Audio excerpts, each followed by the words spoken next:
Auzubillahiminash-shaytanir-rajim. Bismillahir-rahmanir-rahim. I am teacher Khurshid Ahmed Bhatt from High School Nogam, Zone Mawar District Kupwara. प्यारे बच्चों अस्सलाम वालेकुम रहमतुल्लाहि व बरकातहू। प्यारे बच्चों आज डेट है 9 सितंबर 2020। आज तारीख 9 सितंबर 2020 अस परन EVS क्लास 3। प्यारे बच्चों इस पर फैमिलीज कैन बी डिफरेंट। आज इस पर तथ मुतलिक यानी तुम बोजमुत वन गर दछुन तो खोर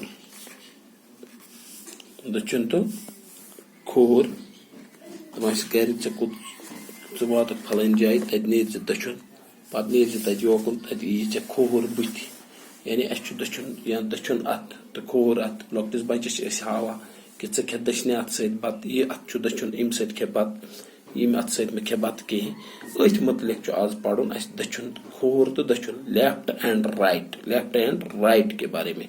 बिस्मिल्लाहिर्रहमानिर्रहीम। Chapter number 18 left right. Given below is the picture of a hand. Place your hand on it so that the palm face the paper.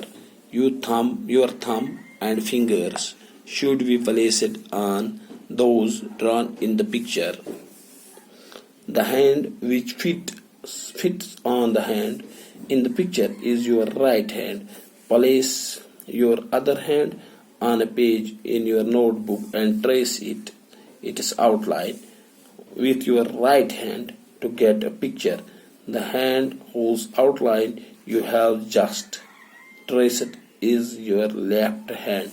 और युस ये शक्ल बनाइथ तुहस यथ किताब पे गोडनेथु तुलियो तुय पनुन अथ थयो अथ पे पलम साइड यानी ये युस ये अथ एक ये थयो तुय इत पट के बल्कि यह थावन इत पट थयो तुय अथ पे इत पट तह बास पाना यह दछुन अथ कि यह खोर यह राइट हैंड यानी यह दछुन अथ क्या नेट यम साइड अस नेट अस तमें अंद यह पेवान फिट यह पेवान फिट इथे पे अमुक मतलब यह तेल राइट हैंड पत तुलो यवर कन कापी अत पे बनावो एक इत पे थो पन खोर अत यह बनावो इत पे यानी यथ नेट यम साइड होत नेट यम साइड तो यानी यह दछुन इत पे बन दछुन अत तो ये पे बन खोर अत ये थो अत इत पे ये बनावो पन पेंसिल रटो पेंसिल सत बनावो अत शक्ल पत तुलो यह अत थो तथ पे अस बास यह खोर अत अथ मुतलिक आज पढ़ुन।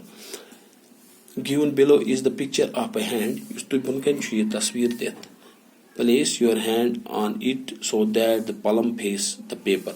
तो तुलियो पनुन अत लगायो यथ पट यथ पेट करियो यथ बराबर करियो से fit. Your thumb and fingers should be placed on those drawn in the picture. ये मत उंगली छ बनाइथ अमन पेट लगायो पनुन नेट बे थयो पन ये उंगली तो तोहि बास यह क्या यह गो दिल अस ये सोद बासान यह दछुन अत Your thumb and fingers should be placed on those drawn in the picture. यम बनाइथ उंगली अमन पे थयो पन उंगली तो बे थयो पन नेट यथ नेटस पेट। The hand which fit on the hand in the picture is your right hand. युस यथ अत बराबर ये अत फिट यानी अमिक पट यी सोन अत तमिक मकसद तमिक मतलब कि यह दछुन अत right. Place your other hand on a page in your notebook and trace it outline. तुम तुलियो पन खोर अत थो पत पन नोटबुक पे तो तथ बनायो नियो अंद दिथ यथे पे मार्क कर पेंसिल सत बनायो तुम अत पान ते बनायो अत with your right hand panni dashni at sait to get a picture.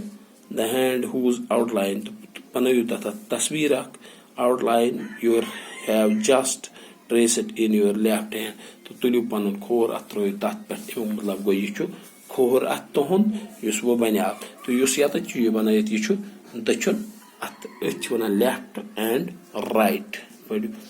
Anyway, given below is the picture of a hand.